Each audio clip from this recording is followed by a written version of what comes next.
Good morning. I think it was a teacher long ago, 70s, 1970s, something, looked around and said, maybe people just don't want to live in peace and harmony. Maybe they just, or if they did, they would be behaving quite differently. But that's kind of, I don't know, not unfair, but Buddha laid out a teaching that was not concerned with what is happening somewhere else. He was only concerned with what was happening in front of us. But it wasn't just how we behaved, it was why we behaved a certain way. What is the condition? So he said before, it wasn't about emotions, it was about the condition. And conditional life, in his teaching, is the fundamental flaw, if you will, of how we put things together. Because the actual nature is unconditional. So, but we are informed by conditions, not by the unconditional. That's how human beings are developed, right? We don't get our information from the unconditional. We get it from the conditions. So he broke it down for us. You're conscious of certain elements. Consciousness, he said, doesn't actually have a kind of form to it. It only has a form and it meets up against something. Eye consciousness, ear consciousness, nose consciousness, and so on. He stopped at kind of mind consciousness, these six, because that one is where we begin to have thought. This is where we begin to form. He said that also is the split between what we might call, say, spiritual practice and egocentric living.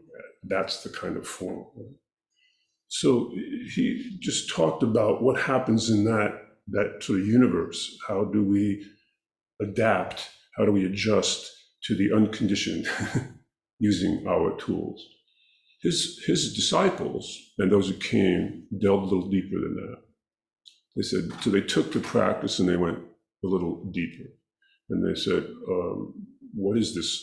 Where does this unconditioned, where does this Buddha nature, if you will, reside? I mean, I want that. I don't want to live in this. And so they said, well, there's a kind of defiled consciousness. That's our karmic consciousness. So I have a physical DNA, right? And it's measured nowadays, right? I can say how old some pieces of my DNA are, where they come from. Maybe I examine the habits of those people and think, well, I've got those kind of tendencies. This also talks about a karmic DNA, that it's not me popping up in some other body somewhere. It's just like the physical DNA. That's what has part of my makeup, good or bad. And if we're not aware of it, then we either push or pull by it. Right? So the conflict that people have is the conflict between the ego consciousness and all this other so-called stuff that's happening around them and what they inherited. So we could delve into psychology and you can delve into your history and that, but the teaching says we change the information stream, not from these bumping up against our karmic reality alone, but the awakened consciousness, the unconditioned consciousness, the zazen mind, if you will. There's no actual message there. It's not as if you're going to find a right way because you've been doing it wrong. It's insight. There's nothing to do with right and wrong. It's insight. It's not about good or bad, left or right. That's the world of these eye, ear, nose, tongue, body, mind, separate, a view of separateness. It's not talking about it. So that's why Dogen says, put aside your intellectual habit of investigating words and chasing phrases and learn to take the backward step that turns the light and shines it inward. He's talking about going beyond this defiled consciousness and allowing your storehouse consciousness to appear, which is where you keep all this stuff. You sit with that. You don't. That's where that comes up, right? Because this is where so if you're caught up, for instance, in a cycle of abuse, this is where that occurs. The combination of the ego consciousness bumping up against the karmic reality, your DNA. If I knew all about my DNA from that point of view, I might be terrified. I mean, all that physical work. But insight tells us that there's nothing substantial about any of it. We can sit with our karma because it's nobody else's. It breaks the cycle of abuse because we're not starting from ignorance, assuming we're starting from insight and going backwards. Easier said than done, but that's why we change the information with these studies. What's informing me? Only my karmic reality, my DNA, or this Buddha mind that is not subject to birth and death. It's not subject to I'm right or wrong. That's our kind of pure nature. That's exactly happening at exactly the same time as everything else. So that's where we say we can sit zazen and not prep. Hey, Louis, this is not the time.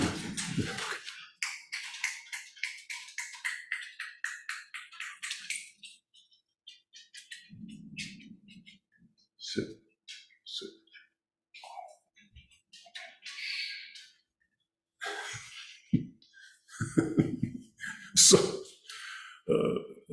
So the DNA collected, quote unquote, I got from my mother and father. My mother and father got DNA from so on and so on and so on. The habits and conditions that they created are going to be easy for me to replicate because I carry that DNA. But I don't want to replicate all of it. I don't want to be driven only by eye, ear, nose, tongue, body. I want to be driven also by insight, and that is the natural state of zazen. We don't have to do anything about it. We don't have to create it, but it gives consciousness, informs us of a different reality than we've been taught by our parents, and the effect of that teaching, good or bad. It's always going to be there, but it doesn't have to drive us anymore. It doesn't have to pull us anymore. We have the balance of insight. That's enough harmony and balance for most of us. We don't have to do much more than that, because Buddha didn't really teach us that we must be enlightened. He said enlightenment is just a skillful way of living.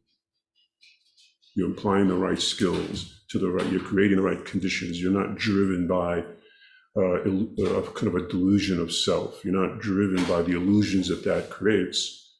What you're driven by is what's in your present. You're driven by the present.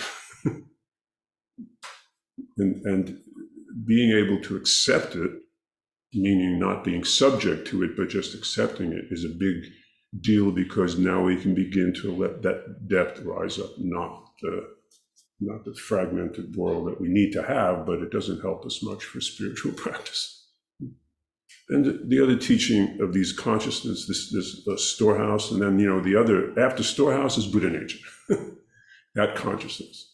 That is not, again, is subject to your qualifications.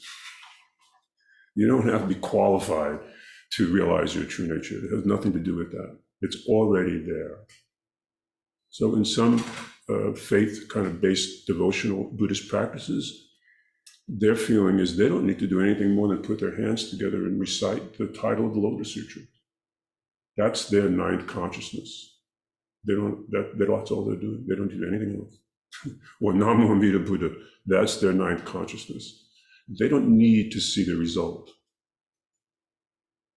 But I think Zen people, I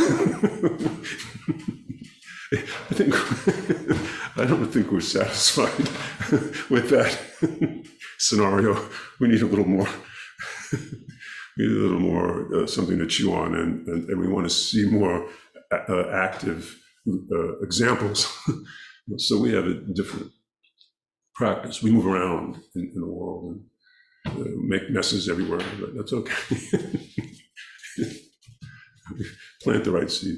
So we could study these, this teaching, by the way, that this sixth consciousness, you find that in almost a lot of Buddhist texts, but you don't see the others until you get to Yogacara teaching, these people that delved into the ones who wrote the Abhidharma, who are really concerned how the mind worked.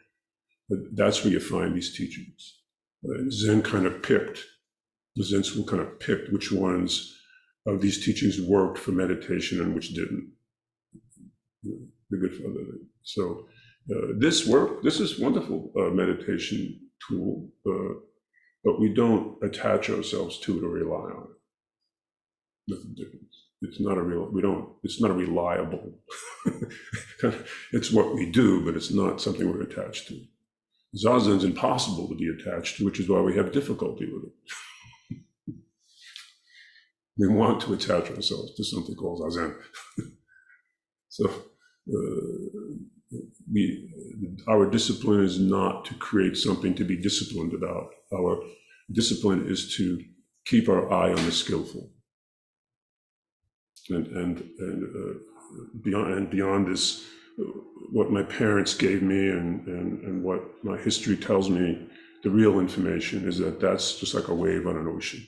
It's not the ocean. Just don't shoot ourselves with that second arrow all the time. And the other question that comes up, particularly in people sitting, it's, am I doing it correctly? Am I doing this right? Well, that's what this is trying to get us beyond. If we were only trying to do something right, we would be eye, ear, nose, tongue. Am I smelling things correctly? Am I seeing it right? Is this the way Zen students kind of supposed to be? Important, but again, the Zen teaching is not to be attached to that kind of definition. Allow yourself to practice in your own skin and allow this Buddha nature of consciousness to rise from the depth, from the bottom. That takes some effort, but we've gotten a lot of tools for that effort. Just like we're not attached to the Eightfold Path, we're not attached to the Four Noble Truths. These sayings, these teachings are reminders and guides for us. We recall these for our own benefit. There's no test at the end of the. Maybe in some of these schools they do have tests. So the correct way to practice is just to sit. That's the correct way to practice. What rises up is as genuine as what falls away. And since there's nothing substantial about it, we don't need to engage in so much pushing away or holding on. That activity is a waste of time. So we sit, let things come and go as they will. Hold your body upright. That's if you want a authentic. Hold your body upright. Keep your eyes open. That trains we're not going into a cave. We're going forward. We want to keep our senses. We're not trying to avoid eye, ear, nose, tongue. In fact, we light incense. We light candles. We have the light. All that helps us center. Right? So we don't do this because someone told us to. And you don't, if something's pressing, the tent, might want to put my head down. But no, you sit upright. And we also stand upright in these different conditions that we're in, to train our brain to not make these distinctions, these false distinctions between practices and what is it. I inherited a lot of things from my parents that if I had a choice, I would not have inherited them.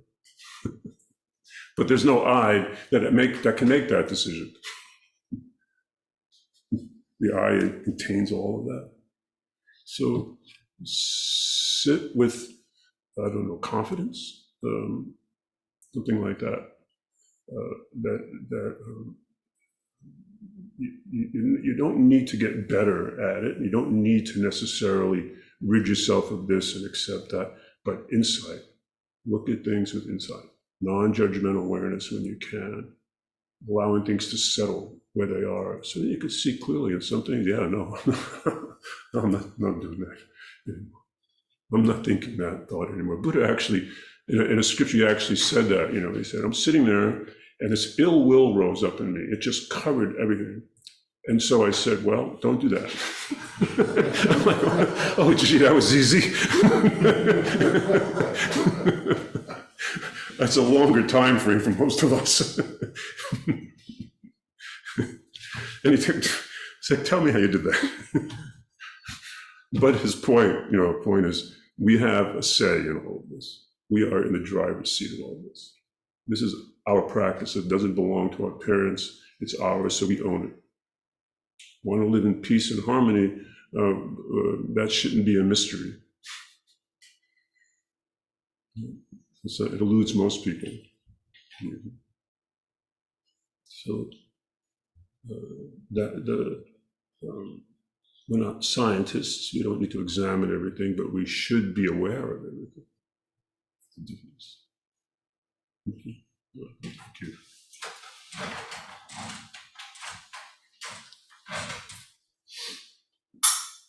May this merit extend universally to all, so that we together with all beings realize the Buddha way.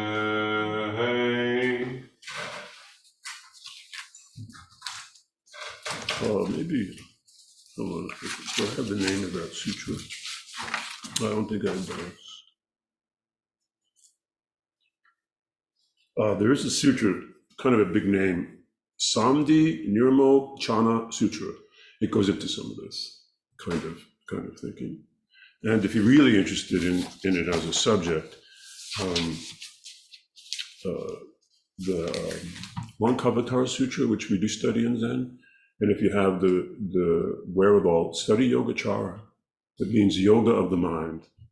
They came up with this understanding where we store our defilements and why it's so hard to deal with that, and where we store this. And it's a complex kind of, but it might be some interest, as long as you don't get too attached to it. We're going to do attached to it. Okay, thank you.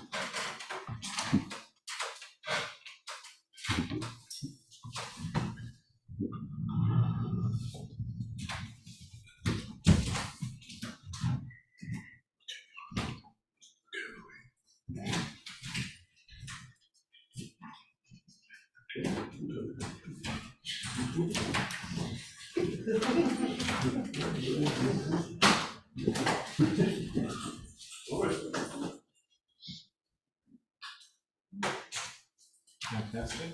So if everyone can maybe grab a chair.